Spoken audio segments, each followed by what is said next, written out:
Hello,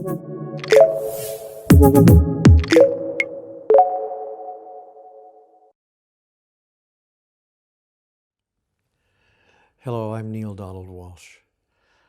I'm a guy who's pretty ordinary, not very unusual at all, just a regular person having a regular job in my life 25 years ago when something really quite extraordinary happened to me. And I'd like to share it with you because I think that it has, or could have at least, a direct relevance to your life. Otherwise, I wouldn't take your time with this. I wouldn't presume to assume that you would have an interest in this, but I think that there may be something here for you that you might find useful in your own life as well. So may I tell you about it? About 25 years ago or so, 23 or 24 years ago, I had a most unusual experience. Nothing in my life was working at that point. My relationship with my significant other person was falling apart.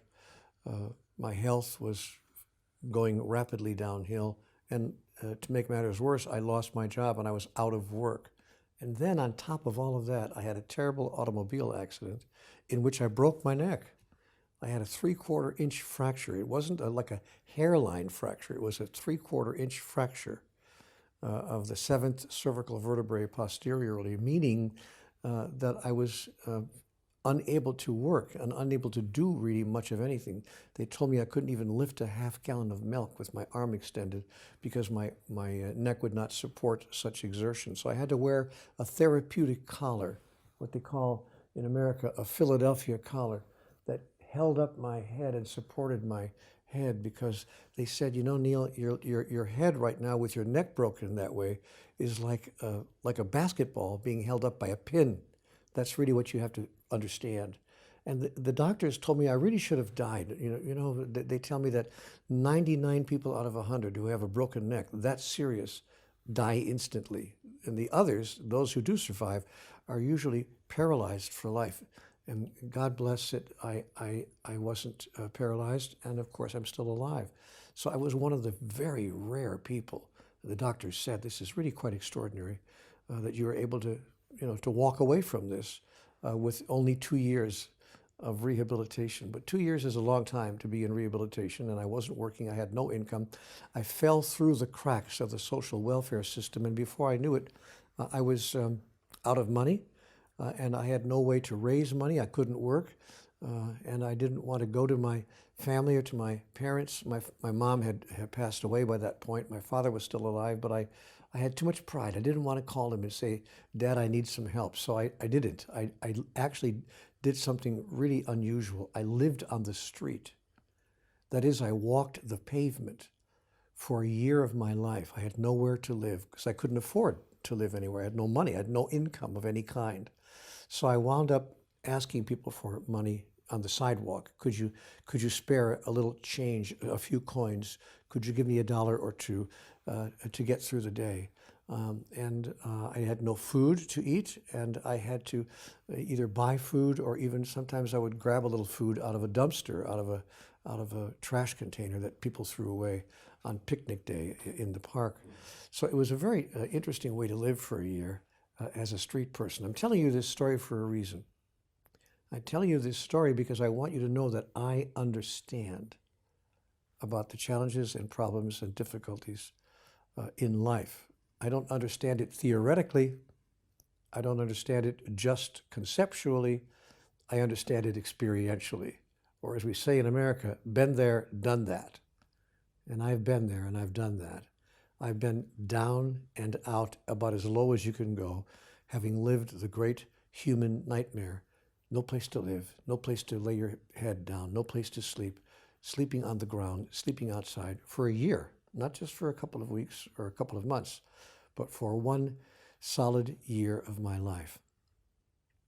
You can understand then how it came to pass that I became very angry with life itself and with what I want to call God, because I grew up in a family that had a strong belief in God. And I couldn't understand why God would let this happen to me. I was still a relatively young person, just 49 years old. I had a lot of talent, a lot of insight, a lot of wisdom, a lot of understanding, and many blessings, gifts, if I could put it that way, to give to the world. But there I was on the sidewalk, and I couldn't imagine how such a thing could happen to me. So at one point, just after this experience, when I finally found a little part-time job somewhere, and it was a job that I could do because you can imagine with this therapeutic collar that I had on, nobody would even hire me because they didn't want to pay the insurance claim if I hurt myself again, if I re-injured myself. So I was not really a very attractive person to be hiring, but I finally found a job after being on the street for a year, a little part-time job at a small radio station as an announcer, which didn't take any exertion. I could just sit there and talk. And so I got a little weekend job, Saturdays and Sundays, filling in as a weekend person at this small little radio station. But it gave me just enough money, just a tiny bit of money that I could rent a small little apartment, little tiny one-room really apartment. But at least it was out of the weather. At least it was inside, out of the rain. And I could, had a little kitchen, and a bathroom and all the things that we hold to be important in our lives. And so I lived there for a while, but I was still very angry. And I couldn't understand how this happened to me at the middle of my life, when I should have been at the peak, of my experience at the age of 49. So one night I woke up filled with anger. What's happening to me? How could this have happened? Not just the accident. I mean, accidents are accidents. But at the same time that I lost my relationship, at the same time that I lost my job, at the same time that I had other health problems that were very difficult for me to deal with as well, all this happening at the same moment in my life. And so I became furious, and I was very angry with God. And I woke up one night at 4:23 in the morning, and I sat down on the couch. I had this little old couch that I found at a yard sale someplace, and I put it in this little apartment. And I sat there on that couch, and I began crying out in my mind, not out loud, of course, but I was like screaming in my head, if you know what I mean. What's going on? I don't understand. I had all this potential, all this promise, and I'm not a bad person. I'm a good person. I've tried to be nice in my life.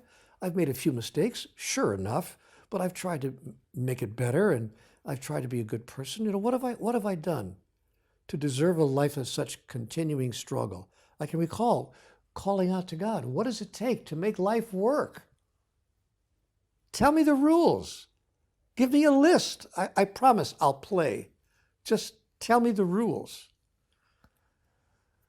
And then I heard a voice. This is the truth. I heard a voice over my right shoulder. It was in the room. I wasn't imagining it. It was a voice that I could hear audibly in the room.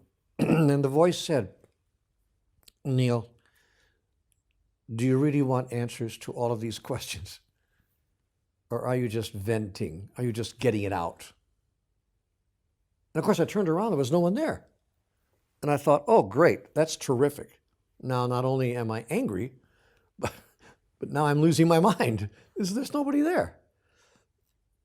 But I kind of felt a sense of peace suddenly, almost blissful. I remember sitting there on the couch feeling so overcome with inward serenity that I just sat there for a bit, and then I found myself actually answering the question. I said, I'm talking to myself here, but I said in my mind, I am getting it out. I am venting. But if you've got answers, I'd sure like to know what they are. Give me the rules. Tell me the rule book. I'll play. Just tell me how it works. Tell me how life works, because I'm tired after almost a half century on this planet. I'm tired of the mystery. I'm tired of not knowing. And with that, I received what I can only describe as a download, like somebody downloaded a whole bunch of data,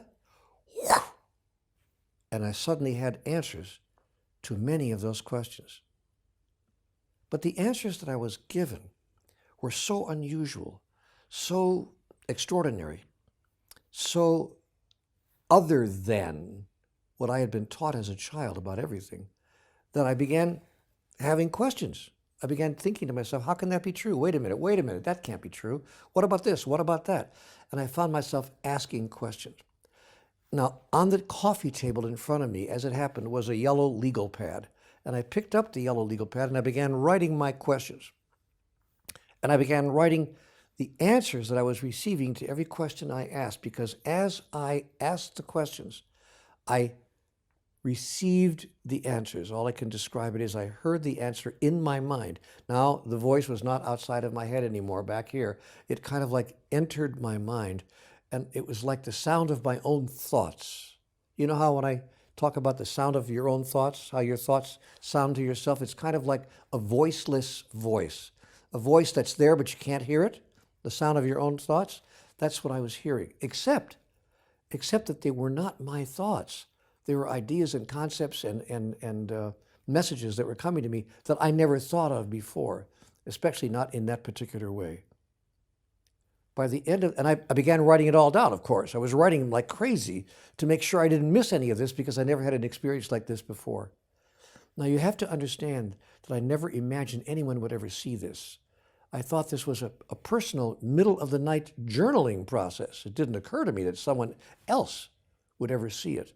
But at some point in the process, I heard in my mind, this will one day become a book. And I thought to myself, now I got you. That's not possible. And that's measurable. The nice thing about that statement was that was a measurable outcome. It was something I could put a yardstick down and measure it. Either it would happen or it would not happen. And then I could decide whether there was any veracity, whether there was any reality to what I was experiencing. Because what I was experiencing felt to me like, what could I call it? It felt like I was having a conversation with God. But there was no way to prove anything, because what I was hearing was conceptual in nature. It was concepts, ideas, but nothing concrete, nothing measurable. But here was a statement. This will one day become a book that I could measure against reality. So I thought to myself, okay, I'll have my handwritten notes typed up by a stenographer somewhere. We'll send it to a couple of publishers, because there's nobody in the world going to publish this stuff. Who's going to publish a manuscript from an unpublished author that no one's ever heard of, who claims to be talking to God? I don't think so. So I sent it off to 4 or 5 publishers after I had many hundreds of pages of handwritten notes. I sent it off to a stenographer. She typed it up. We sent it off to a couple of publishers, not many, 4 or 5 publishers, and one of those publishers actually accepted it for publication. Can you believe that? But wait, the story gets more interesting. Not only did a publisher actually decide to publish it, they actually rushed it into print because they thought it was a very important piece of information. Not only did they rush it into print, but it actually wound up selling all over the world. It wound up selling so fast that it found its way to the New York Times bestseller list in less than 9 weeks. And it stayed on the New York Times bestseller list for 2.5 years. You have to understand, in the publishing business, that makes publishing history. Nonfiction books do not stay on the New York Times bestseller list for 2.5 years. The book wound up selling millions of copies. The book wound up being translated into 37 languages. What has happened here? Except that God kept his word. I guess when God says something, she really means it. And I learned that from this experience. I was astonished, of course, when it was all happening. I called the book Conversations with God, because that was my experience. My experience was that I was receiving this information from some source other than my own thoughts. And I want to repeat what I said a minute ago. I had never had thoughts like that. I never even had ideas like that. So they were coming to me from somewhere else. And I could only assume that it was from the place of wisdom and clarity that I now understand, but I didn't know it then, come from the place of wisdom and clarity that resides within all of us. The first message, the first really important message that I received from God was that God is talking to all of us all the time. I recall the exact words on page 5 of 3,000 pages of dialogue, because this wound up turning into more than one book. And on page 5 of 3,000 pages of dialogue, I was told by God, in God's voice, I talk to people all the time. I talk to all people all the time. The question is not, to whom am I talking? The question is, who's listening? So I decided to continue my conversation with God after that first book was published, and other books followed, creating a whole cosmology of 9 Conversations with God books. The most recent and latest book is called Conversations with God. Book 4, Awaken the Species. Now, since that time, as you can imagine, I've been asked to speak in various places around the world, on television, on the radio, online, in online programs of many, many different kinds. I've been asked to share with the world what I understand myself to have received in my conversations with God. So I'm going to do that here for you right now. In the short time we have, we don't have a lot of time, but I'm going to try to summarize some of the major points, some of the really important messages, I think the most important messages that I received in my conversations with God. And I want you to know, I want you to understand something that I say with all sincerity from the depth of my heart. I don't need you to believe. It's not required for you to believe that I actually had a conversation with God. We're all having, I want to repeat, those conversations. We're simply calling them something else. Because if we call them conversations with God, chances are we would be ridiculed by some people, or marginalized at least, or dismissed, because we live in a culture that says, no. God doesn't talk to you directly. We talk to God, we call that prayer, but God doesn't talk directly to us. If you claim that God talks directly to you, we're going to tell you that you're probably a little crazy, a little bit, strange. So that's the culture we live in.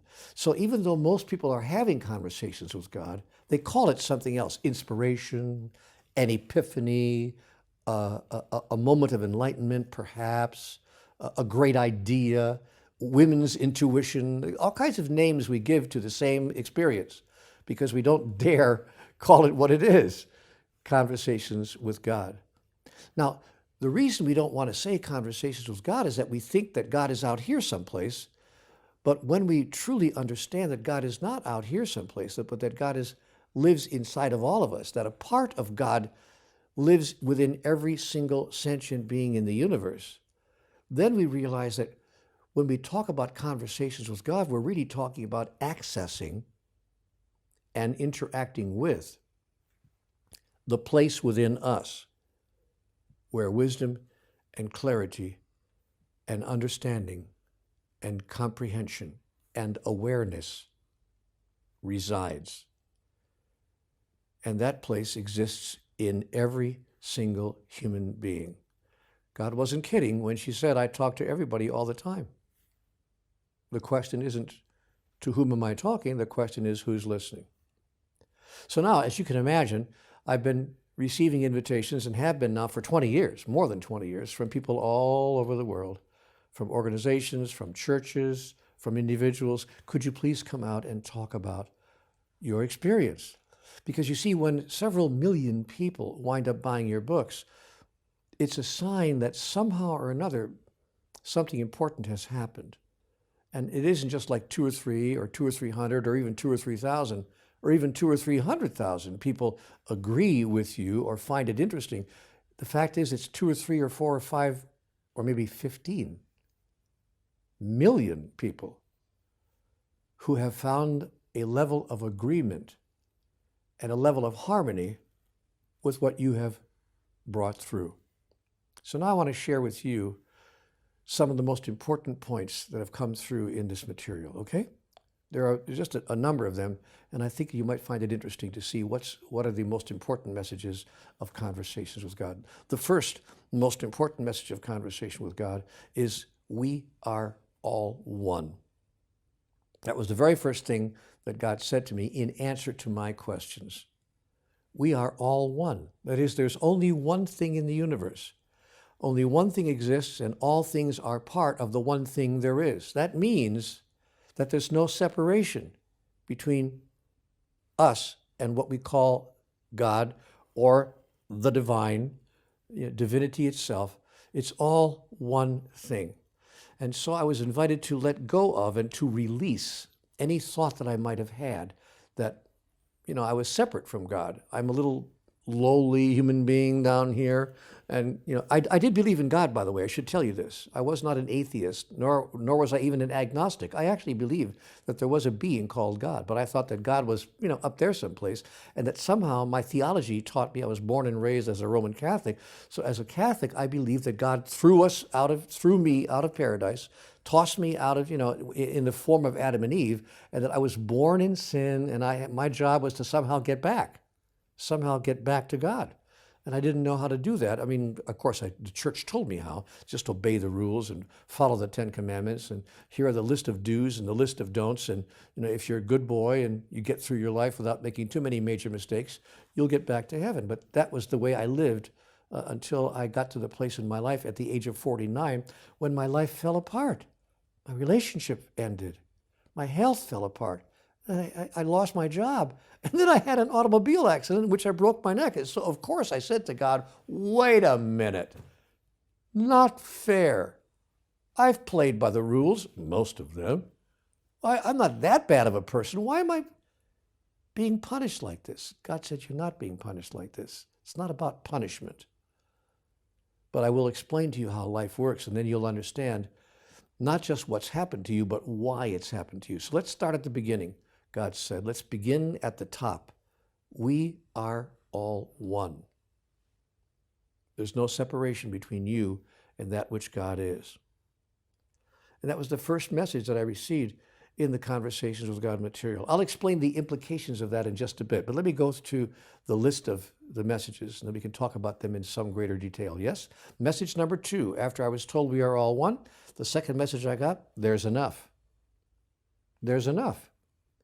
I said, there's enough of what? God said, there's enough of everything, whatever you think you need. There's enough time. There's enough money. There's enough power. There's enough love. There's enough of really whatever you think you need in order to be perfectly happy. And I said to God, well, you'll excuse me if you don't mind my saying so. I just spent a year on the street, so it doesn't feel to me like there's enough. God said, that's because you don't know how to deal with life. You have not understood how life works. You've not understood the process by which things are made manifest, by which things materialize in your life. Once you understand that, you'll realize that you're reaching into the abundance of the universe, reaching into God's treasure chest, if I could put it that way. And there's no limit to what the gifts of God have to offer you. But you have to understand how life works. And I'm going to share with you in this conversation exactly how that works. I said, okay, fair enough. Tell me more. So God said, okay, here's the third lesson I want to give you. First lesson, we are all one. Second lesson, there's enough. Lesson number 3, there's nothing you have to do. What? What? There's nothing you have to do? God said, no. I know that you think there's a lot of things that you have to do because you were raised to think that. There's the 10 Commandments. That's your particular religion. Other religions have their own lists. Every religion has their own list of things you have to do. And these are the requirements. These are things you have to do. And even forget about religion. Outside of religion, even your civil society. I mean, human culture tells us there are things you have to do. You have to obey the laws. You have to obey the rules of your family, the traditions of your culture. There are things you have to do just to simply be accepted, much less to be successful. But here I am coming to tell you there's nothing you have to do. There are things that you will do, things that you can do, but nothing that you have to do, meaning there's nothing that you are required to do in order to experience who you really are, in order to continue to exist, in order to express yourself in your truest way. There's nothing you have to do. So what you do will be what you do out of your own choice. It'll be the result of decisions and choices that you have made. not the result of instructions that you have been given. Because I've given you one wonderful gift, God said to me, and that gift is called free choice. You can do whatever you want to do. I said, oh yeah, of course I can. I understand, but if I don't do what you want me to do, I'm going to be in trouble. Because I mean, you're going to judge me. If not now, you certainly judge me on Judgment Day when I die. And then you're going to either decide that I slipped by and I get to slip back into heaven, or I'm going down to the other place because I didn't do so good. And there I'll be punished with everlasting damnation. So yeah, it's nice of you to say I could do whatever I want to do, but I better watch my P's and Q's. I better be careful what I'm doing, because guess what? I could be in deep trouble. And God said, it's not like that, Neale. It's not anything like that. Let me give you the fourth important message from Conversations with God. I said, okay, what is it? I'm ready to write it down. Tell me what it is. The fourth message, I'm listening. I mean, I got the first three. We're all one. There's enough. There's nothing you have to do. What's the fourth one? God said the fourth one is, there's no such thing as right and wrong. What? There's no such thing as right and wrong? Well, no wonder you think there's nothing I have to do. There's no such thing as right and wrong. Wow. Why not pull the rug out from under everything I ever believed in my life? What are you telling me? What are you saying to me? God said, Neale, relax. Relax. You've misunderstood me from the very beginning. And not just you. When I use the word you, I don't mean just you, Neale, in the individual sense. I mean you, humanity. You in the plural sense. You humans have got me all wrong. You've misunderstood me from the very beginning. I don't need anything from you. I don't require anything of you. I don't command or demand anything. First of all, who would I demand it of? We're all one. Even if I was commanding things, I'd simply be commanding myself. And if I was going to punish anybody or condemn anybody, I would be punishing or condemning myself. Because there's nobody else. Neale, understand, there's nobody else. There's only one of us. I am you, and you are me, and we are one. You are like a wave of the ocean. I mean, the ocean is huge, and a wave is very, very small compared to the ocean. It's also very short-lived. That is, the life of a wave is what? 20 seconds? 30 seconds if it's a really big wave? 5 or 10 seconds if it's a small wave? And in the life of the ocean, which has been around for, what, hundreds of thousands of years? Nevertheless, the wave is not something other than the ocean. It's not the ocean. Of course, it's part of the ocean. And after it expresses itself, after it has its 10 seconds or 20 seconds or 30 seconds of expression, it recedes back into the ocean. It's a metaphor. It's a simple metaphor that God gave me to help my human mind understand the infinite reality of one thing that expresses itself in a million, billion, cajillion individual ways throughout the course of eternity. But because God is all there is, and by the way, that was another important thing that God told me. You know what God said? I'm all there is. There's nothing else. There's nothing that I am not. Now you understand that most of the world's religions claim that there is something that God is not. If nothing else, we'll call it the devil, Satan. You know, God is not that. So even our religions claim that there are at least two different things. There's God and there is Satan, or what you want to call, if you please, good and evil. There's this and there's that. And God said, no, actually, you made that all up.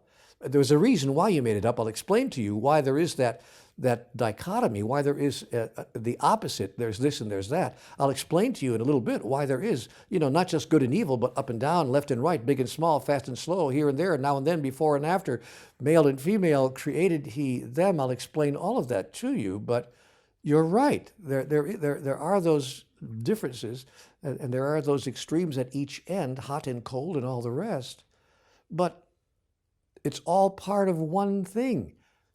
To use a simple example, again, hot and cold are all part of one thing called temperature.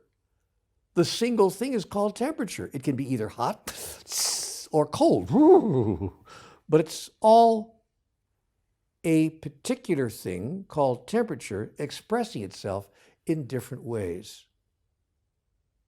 So I began to understand, even in my little human mind, I began to get a sense of, okay, well, I could see that.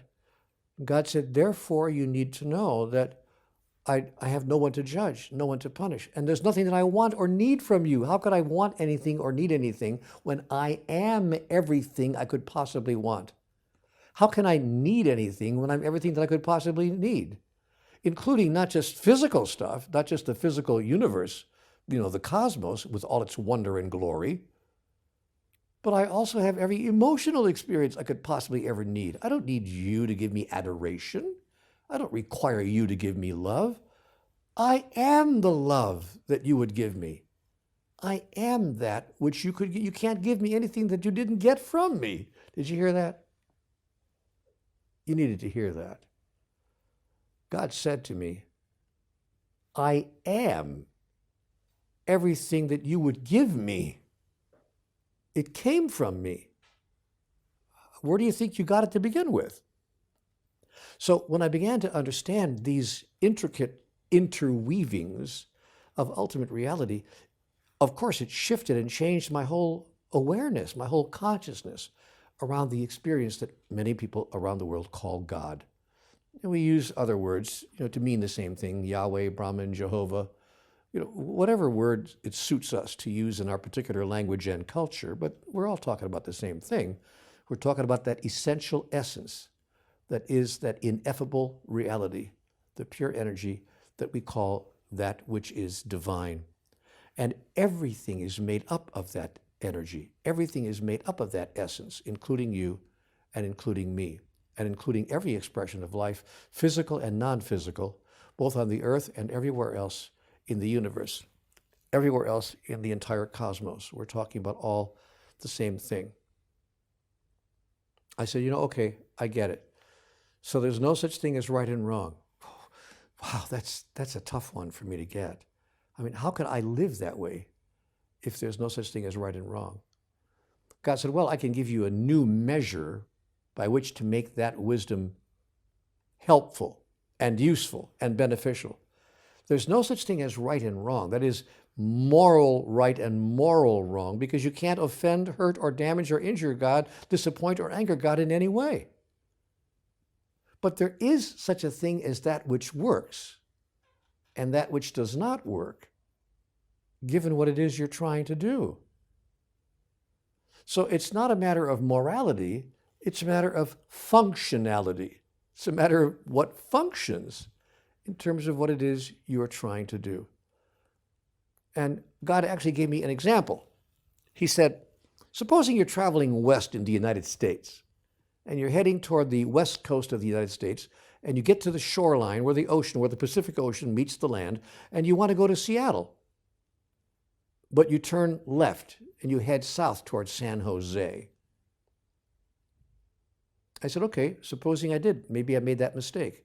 I head south towards San Jose, and of course Seattle is the other way. It's north. God said, yeah, that's right. But it's not immoral to go to San Jose. It's not a question of bad morals. Well, I don't know. Now that I think about it, San Jose probably is bad. No. Anyway, God said it's not a moral failure that you went to San Jose. It just doesn't work, given what it is you're trying to do. So that becomes your new yardstick. It's not a moral assessment. It's not a moral judgment. It's just, does it work or does it not work, given what it is you're trying to do? Oh, wow, I never thought about using that as the yardstick. I never thought about using that as the rule of thumb, if you please, about whether I should do something or not do something, make that choice or make the other choice. I never thought of life in those terms. God said, oh, we're just beginning, my son. We're just beginning of exploring the terms in which you never thought of life. This is just the beginning. And it was.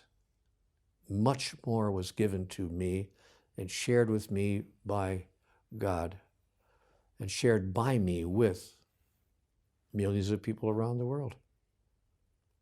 And what has arisen from that dialogue is an extraordinary awareness of what's really true in life and what's really important in life. Because even as I was told all of these things, there's no such thing as right and wrong, there's nothing you have to do, there's enough, we are all one. Even as I was told this, I still didn't quite understand why my life wasn't working. I said, okay, let's pretend that all of this makes sense. By the way, it doesn't all necessarily make sense to my logical mind. And God said, shh, stop. Neale, life will never make sense to your mind. If you're trying to make life make sense to your mind, you'll never succeed, because life does not make sense to your mind. And it will not make sense to your mind, because your mind has limited data. Your mind is holding the data that it has gathered from the moments just before your birth, from that moment until just now, which is a very short period of time in the history of the universe. So if you really want life to make sense, you're going to have to access a larger data bank. You need to enlarge your database. You can't just depend on what you've picked up since you were born, since the days or weeks before your birth. That's like a flicker, a blink of an eye, less than the blink of an eye in the age of the universe. So you have to find a way to access a larger data bank. Why don't you try accessing the data of your soul? I said, wow, how do I do that? And God said, Neale, pick up your pen. You're doing it right now.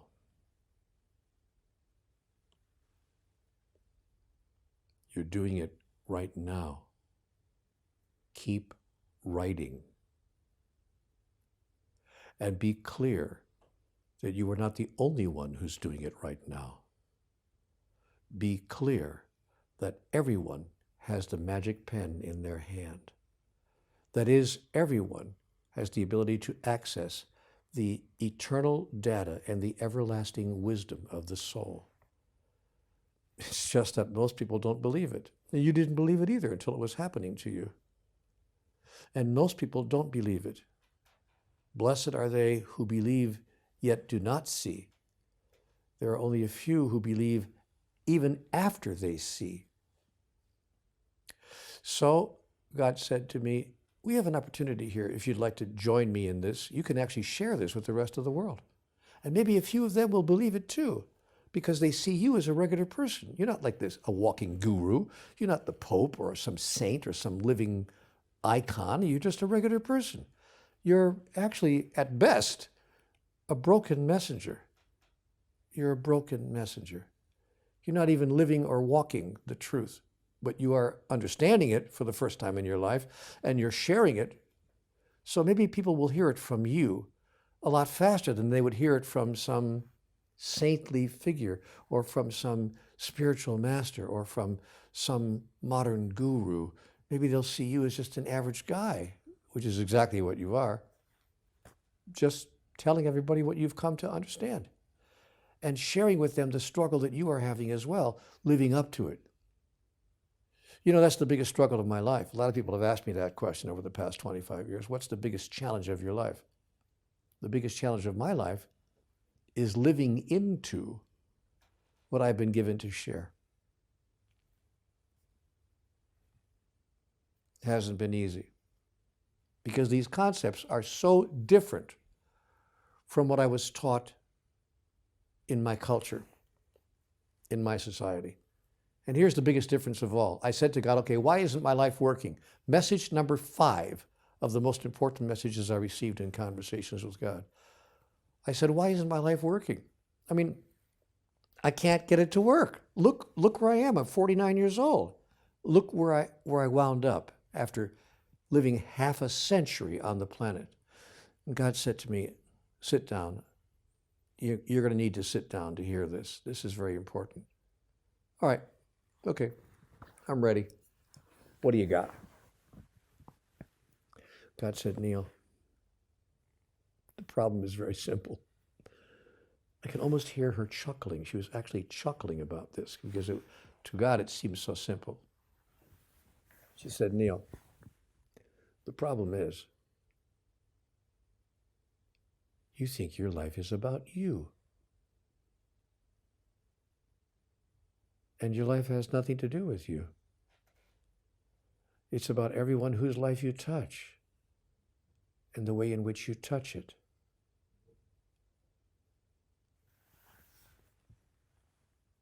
Wow. That moment changed my life. Because of course I did think my life was about me. Not in a selfish way. I wasn't a terribly selfish person, but just in a practical way. I mean, there are things that I need. I need food, I need clothing, I need shelter. When I had a family, I need to be able to take care of my family, my spouse, my children, my loved ones. I also need certain other things, fulfillment, satisfaction, a little bit of happiness, health. There are a lot of things I need. So not as a selfish person, but just as a practical person, of course there are things that I needed. And God said, no. There are nothing. None of those things are anything you need. You don't need any of those things. I've already given you everything you think you need. In fact, you are actually holding all the things you think you need inside of you right now. I said, easy for you to say. I just spent a year on the street. I'm not experiencing that. Excuse me, but I'm not experiencing that. God said, you want to know how to experience it? I can tell you how to experience it in 24 hours or less.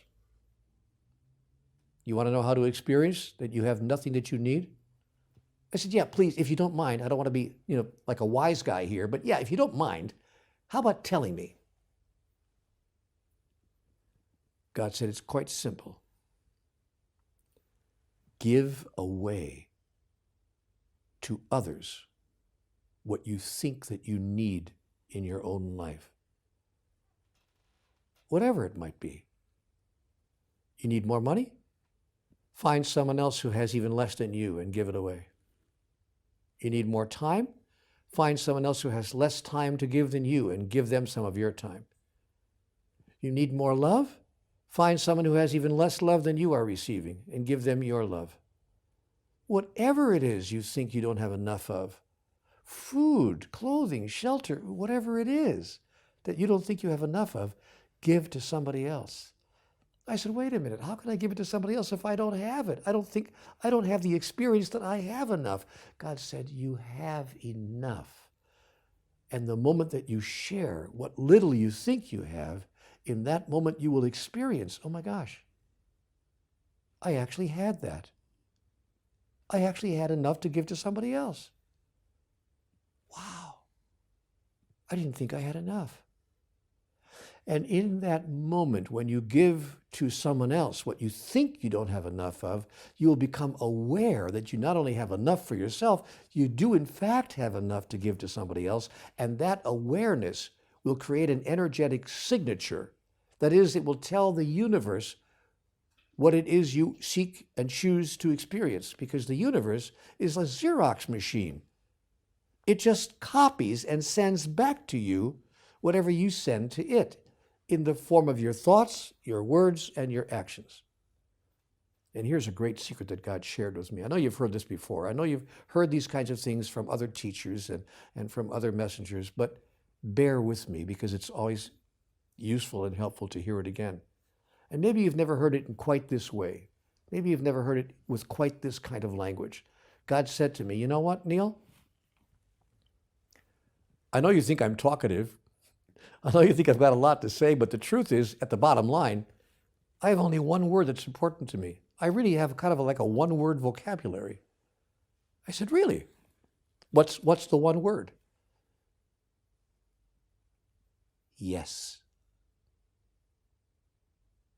I only say yes. God only says yes. And so, Neale, you need to understand that whatever you think, whatever you say, and whatever you do will receive one response and only one response from me, yes. So if you say, I have enough to give away to somebody else, even though I didn't think I had enough, see, because in the days I was thinking, I don't have enough, I don't have enough, I don't have enough. God said, that's right. Yes, yes, you don't have enough. You know why you don't have enough? Because you say you don't. But as soon as you demonstrate that even with what little you think you have, you can share what little you have with somebody else, suddenly you're demonstrating that you do have enough. You have enough to actually give a little bit to somebody else. God says, yes, that's also true. And suddenly you are demonstrating what it is that's true for you. That's the magic of manifestation. A wonderful spiritual teacher from a couple of millennia ago put that in a single sentence. Remember this sentence? Do unto others as you would have it done unto you. It's very simple. I've heard that since I was 5 years old. But I heard it as a moral injunction. I heard it as a spiritual instruction, but it wasn't a spiritual instruction. It wasn't a moral injunction. It was the instructions, the directions that came with the toys. It was the directions in the box. It was the mechanical understanding of life. God was telling us, look, this is how life works. It's the mechanics of life. It works like this. Here's how it works. Do unto others as you would have it done unto you. And do you know why that works? Do you know why that's so powerful that it works that way?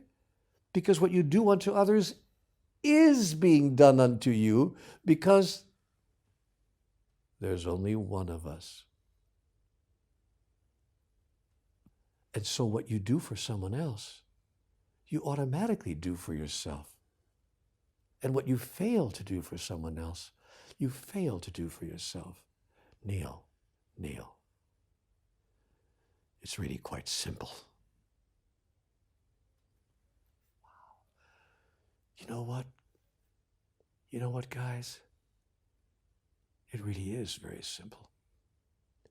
Why didn't somebody explain it to me this simply when I was 7 or 17 or 27 or 37 or 47?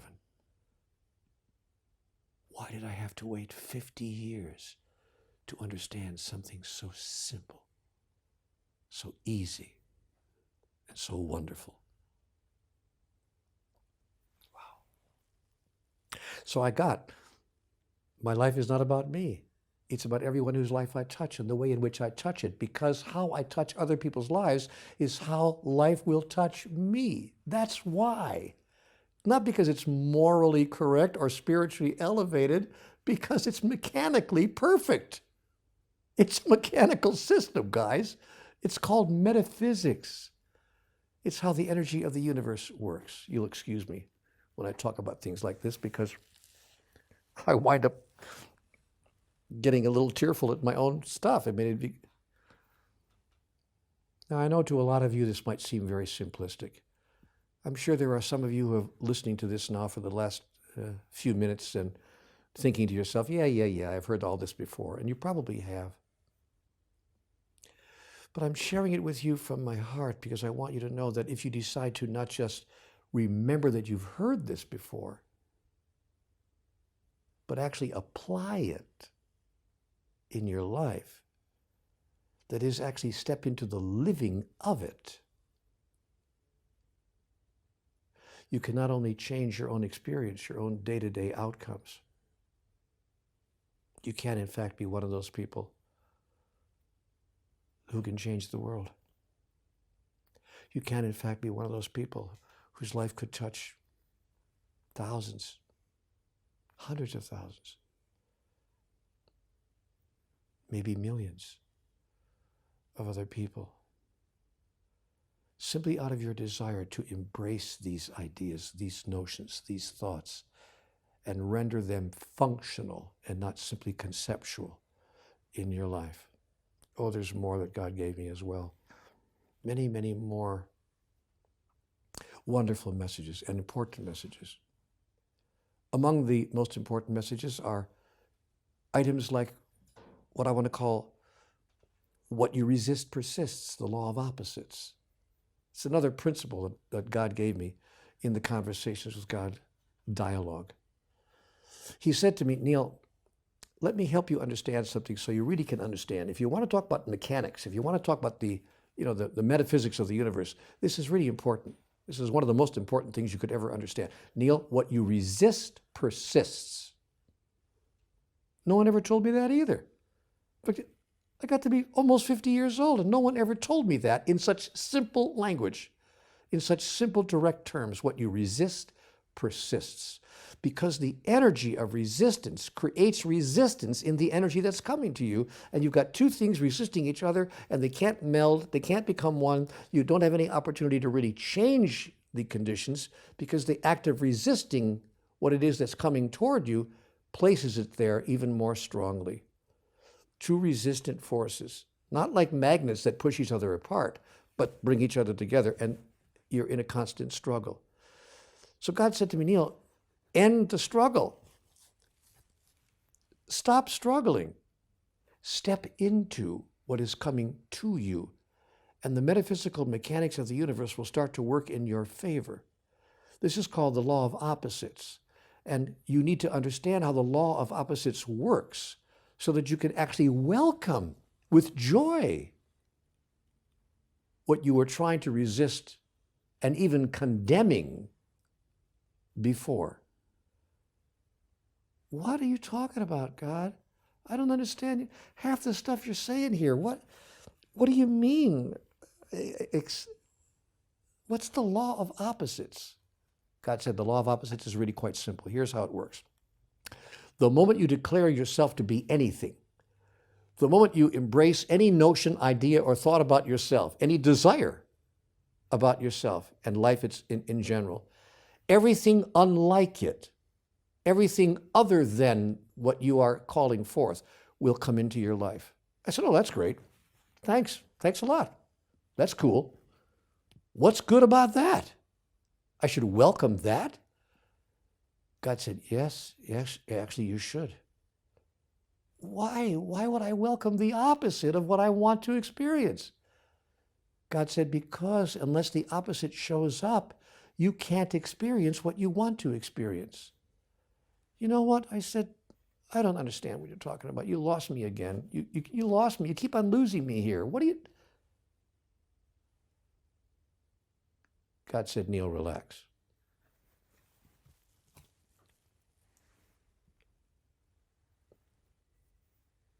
Here's how it works. And I'm going to give you a simple example so that you can understand it quickly and immediately. Let's use a simple example that a child, if you don't mind my saying so, can understand. Because you are one of the children of the universe. So is every other human being, and I'll explain that to you in a minute as well. But for now, let's just pretend that what you want to be, what you want to experience of yourself is that you are the light. I am the light.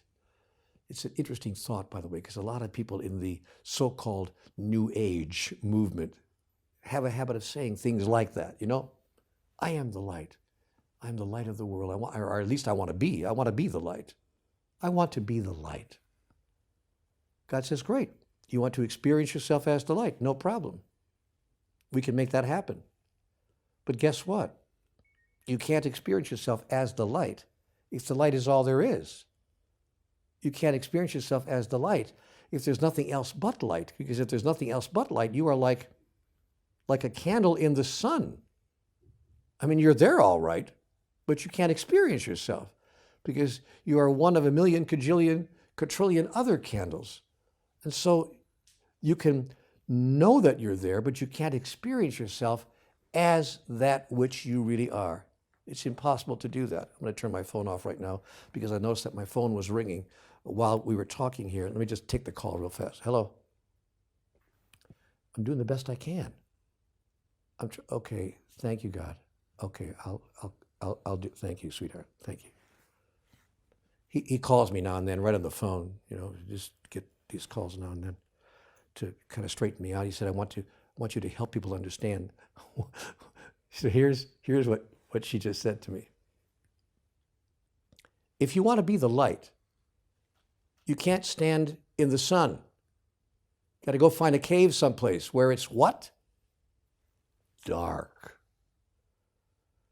And if you can't find a place where it's dark, you have to call forth the darkness.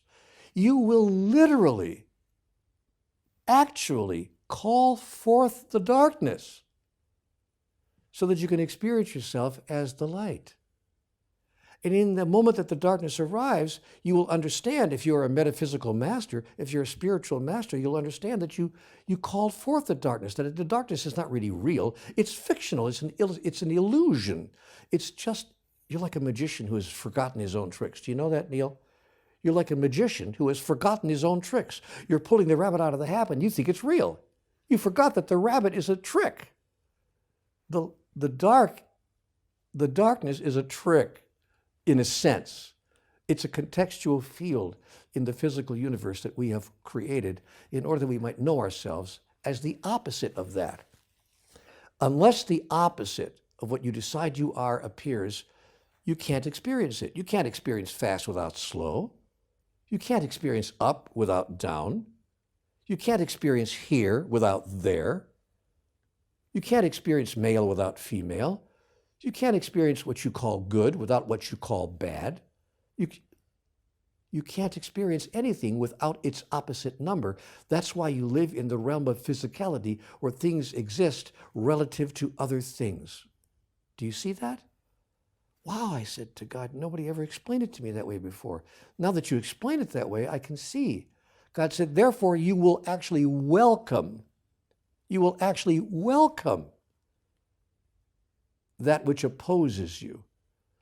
The law of opposites will serve you to create a context within which you can insert your own thought and your own idea of the experience that you wish to express in this physical life. Wow, that is a really new idea. I said, I have to tell you, God, that's what I guess one of these things that people call new thought, the new age movement. God said, oh, stop it. I've been telling you this for thousands of years. You haven't been saying these kinds of things for thousands of years. Come on, God. God said, really? There was one messenger who actually said, in his own way, exactly what I'm saying to you now.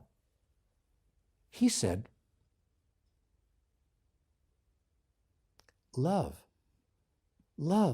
your enemies, and pray for those who persecute you, and be a light unto the darkness.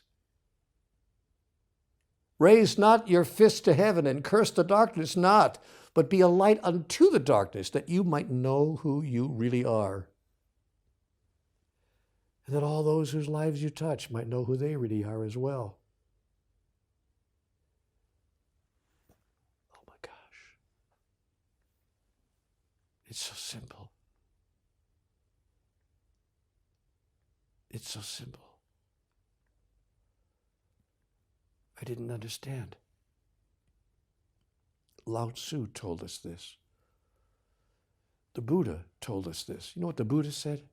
Buddha said, if you are attacked on the side of the road and left there to die by thieves who steal everything, including the clothes you're wearing, and beat you until you're near death, even in that self-same moment, if you have one negative thought, one thought of anger toward that person, you have not followed my teachings. Oh my goodness. Buddha told us this thousands of years ago. Lao Tzu. Jesus, Confucius, and masters of all the world's great religions, male and female alike. You see, God's been talking to us all the time. It's not a question of to whom is God talking. It's a question of who listens. There's so much more to share with you. The 5 levels of truth-telling. One of the most important messages that I might have just a minute more to share with you, death does not exist. One of the single most important messages that any human being could really understand, embrace, and hold as an operational, functional truth. Death does not exist. And eternal life creates eternal peace, even in the mind of humans. When I know I have eternity to do what I came here to do, suddenly the pressure's off. I don't have to get it right the first time. I don't have to be angry at anybody else who I imagine is stopping me from getting it right. I can change my whole point of view about life when I understand that life never ends, that life goes on forever and ever and even forevermore. Gosh, I could go on with just that one subject alone for 25 or 30 or 40 minutes. I could go on with all of these subjects really for much more than I've had a chance to talk to you about here. I don't have the opportunity here, but there's so much involved in all of these extraordinary messages, the 5 levels of truth-telling, the true purpose of life, so much more that I could share with you. It's one of the reasons why I gave myself permission to create a little program, a little course in which I take much more time to explain each of the most important messages of Conversations with God. If you're interested at all, and you may not be, and that's okay. I'm not trying to sell anything here. I just want you to know what's true. Can I be real frank with you? I need to be very honest with you. I don't need to try to sell anything to you. Even if I was trying to make money. Guys, I've already sold 15 million books, okay? Okay? I don't need to sell 10 more or 10,000 more. I don't need to make $5 more. It's not about that. But what I have a desire to do, not a need to do, but a desire to do, is to share with as many people as possible, as fast as I can, what we've all been given to understand about life, about God, about us, about all of it. So I have found some wonderful people who have given me the opportunity to do that. And they said, yes, we'll help you do that. We'll create this little course and we'll make it available to people and we'll give them a chance to participate in it. Yeah, it'll cost a few dollars because it costs money to do those things in the world in which we live right now. Maybe in another 50 or 100 years, we'll find a way to eliminate the whole economic system, which doesn't make sense to anybody, by the way. But right now, yeah, there's a little bit of a cost involved, and we'll invite you to participate in that. But if you have the interest in doing so, I think you might find it very fascinating to sit down for a few minutes and discuss every one of these wonderful topics and find out what God has had to say to us in these conversations with God. And then even turn around and share it with others whose lives you touch. Because I'm here to tell you that we have reached a point in our civilization where the time has come for us to awaken the species. And there is a role for you to play in that process. A wonderful role that you can play. There's a way for you to turn your whole life into a conversation with God. Why do you think you're watching this right now? Ask yourself that question. How do you think you came to this particular message? We've been sitting together now for over an hour. Do you think this is a coincidence? An accident? That you just happen to be with me sharing this information and having the feelings you're having as I'm sharing you with the feelings I'm having? You think this is all happening as what we call a happenstance? No. My sweet friend, you came here by appointment. You're simply keeping an appointment that was made by your soul. Now you can do with that what you wish. It's up to you. But stay out of your mind. Because if you go to your mind will tell you that none of this makes sense, and none of this can help you, and none of this can be applied to your life. You got to be out of your mind in order to get what I've been sharing with you here today. But once you make that decision to move from your mind to your soul, you will have not only kept the appointment that your soul made for you today, but you will have kept the promise that you made with your soul as well. The promise that you made when you came here to life on earth. Ah, yes, you made a promise, and you are that promise. Now keep it. Enjoy it. Love it. Be it. And you will suddenly understand what life is really all about, because you'll be demonstrating what it's all about every day, every hour, every moment.